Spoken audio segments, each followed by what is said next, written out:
Hi friends, welcome to Mek'skitchen. இன்னைக்கு இந்த வீடியோவில் டிஃப்ரெண்டான ஒரு புளியோதரை எப்படி செய்கிறதுன்னு பார்க்கலாம்.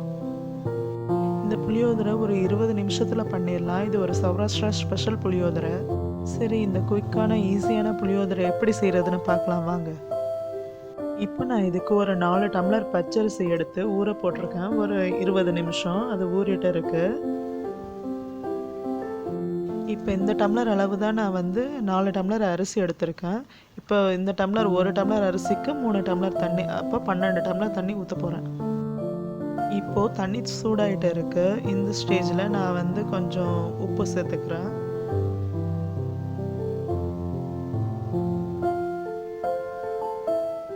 இப்போ கொஞ்சம் மஞ்சத்தூள்,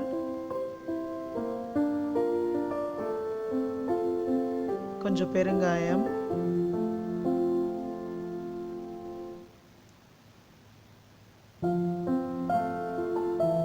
அதோட கொஞ்சம் வெந்தயத்தூள் சேர்த்துக்கிறேன். இது நான் வீட்டில் பண்ணது, அதாவது வெந்தயத்தை வறுத்து பொடி பண்ணி வச்சுருக்கேன்.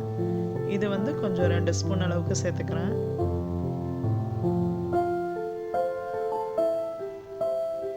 இப்போ இதுக்கு தேவையான அளவு கொஞ்சம் கருவேப்பிலை, அதோட புளி கரைசல் எடுத்து வச்சுருக்கேன், அதையும் இதில் சேர்த்துக்கிறேன். 1 டம்ளர் அளவுக்கு இந்த தண்ணி இருக்கும், புளி தண்ணி, அதையும் சேர்த்துக்கிறேன். இப்போ எல்லாம் நல்லா கலந்து விட்டுக்கலாம். எல்லோரும் நினைப்பேங்க 1 டம்ளர் திரும்ப எக்ஸ்ட்ரா புளி தண்ணி ஆட் பண்ணுறீங்கன்னு சொல்கிறேன் நான். இப்போது தண்ணி நல்லா கொதிச்சு வந்துடுச்சு. இந்த ஸ்டேஜில் ஊற வச்ச அரிசியை நான் இதில் ஆட் பண்ணிக்கிறேன். இந்த புளியோதரை பார்த்திங்கன்னா கொஞ்சம் நல்லா குழைவாக இருக்கணும். அதனால் தண்ணி எக்ஸ்ட்ரா ஆட் பண்ணுறதால எதுவும் ஆகாது, நல்லாவே இருக்கும். இது அரிசியெல்லாம் சேர்த்தாச்சு, நல்லா கலந்து விட்டுக்கலாம். இதுதான் டிஃப்ரெண்ட்டான டைப். என்னென்னா எல்லோரும் புளியோதரை கொஞ்சம் சாதம்லாம் வடித்து அதில் புளியோதரை பேஸ்ட்டோ இல்லை பவுடரோ ஆட் பண்ணுவாங்க. நம்ம இது வடிக்காமல் அப்படியே செய்கிறோம் டேரெக்டாக. அரிசி நல்லா கொதிக்க ஆரம்பிச்சிடுச்சு. அப்பப்போ கலந்து விட்டு மூடி போட்டு வேக வைங்க. அப்போ தான் அரிசி சீக்கிரம் வேகும். ஸ்டவ்லையும் அந்த தண்ணி தெரிக்காமல் இருக்கும். இப்போ சாதம் அந்த சைடு வந்துட்டு இருக்கு. நம்ம அந்த டயத்தில் இப்போ தாளிக்கிறதுக்கு ரெடி பண்ணிக்கலாம். ஒரு பேனில் நான் நல்லெண்ணெய் ஊற்றி அதை சூடாகிட்டு இருக்கு. அதில் நான் கொஞ்சம் கடுகு சேர்த்துக்கிறேன். கடுகு பொரிஞ்சதும் அதில் நம்ம இந்த வத்தல், ஒரு 6 வத்தல் இந்த மாதிரி செஞ்சு வச்சுருக்கேன், அதையும் சேர்த்துக்கிறேன். எப்போயுமே எண்ணெயில் வத்தல் சேர்த்துருங்க, அப்போ தான் அதனோட காரம் நல்லா இறங்கும். இப்போ அந்த மிளகா நல்லா வறுபட்டுருச்சு பாருங்கள், கலர் சேஞ்ச் ஆகிடுச்சு. இப்போ இந்த ஸ்டேஜில் நான் கொஞ்சம் கடலைப்பருப்பு சேர்த்துக்கிறேன். ஒரு கையளவு கடலைப்பருப்பு சேர்த்துக்கிறேன். இது சௌராஷ்டிரா புளியோதரைன்றதால வேர்க்கடலை சேர்க்கலை. உங்களுக்கு வேணும்னா நீங்கள் சேர்த்துக்கலாம். இப்போ நல்லா இதை வறுக்கலாம். இப்போ இது ரெடி ஆகிடுச்சு. இதை இந்த சாதம் வெந்துட்டு இருக்கு, அதில் அப்படியே டைரெக்டாக ஆட் பண்ணிடுறேன். இப்போ இதை நல்லா மிக்ஸ் பண்ணி விட்டுக்கலாம். அப்போ தான் அந்த எண்ணெய், அந்த காரம்லாம் அந்த எல்லா சாதத்துலேயும் நல்லா படும். நல்லா கலந்து விட்டுக்கணும்.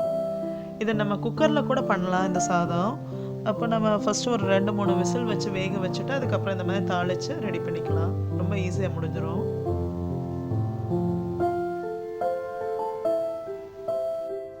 பார்த்தீங்கன்னா இன்னமும் கொஞ்சம் தண்ணி இருக்குது இந்த சாதத்தில். இதுவும் ட்ரை ஆகணும் கொஞ்சம். அதனால் நான் இப்போ ஒரு மூடி போட்டு ஒரு 2-3 நிமிஷம் அப்படியே வேக வைக்க போகிறேன்.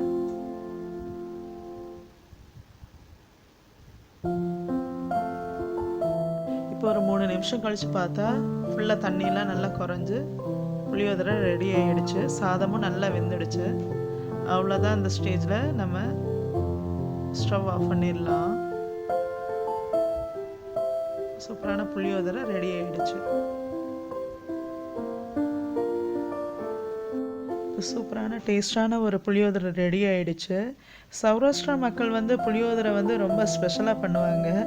அவங்க தான் அதில் ரொம்ப ஸ்பெஷல். ஏன்னா அவங்க புளியோதரை ஒரு கரைசல் பண்ணுவாங்க, அது ரொம்ப டேஸ்ட்டாக இருக்கும்.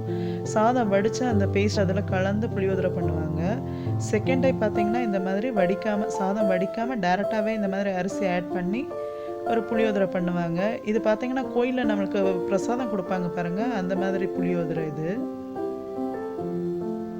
நிறைய இன்க்ரீடியன்ட்ஸ் சேர்க்காமல், நிறையா நேரம் எடுக்காமல் 20 நிமிஷத்தில் ரெடி ஆகிடுச்சு. எல்லோரும் இந்த புளியோதரை கண்டிப்பாக ட்ரை பண்ணி பாருங்கள். மறக்காமல் என்னோடய சேனலை சப்ஸ்கிரைப் பண்ணி வச்சுக்கோங்க.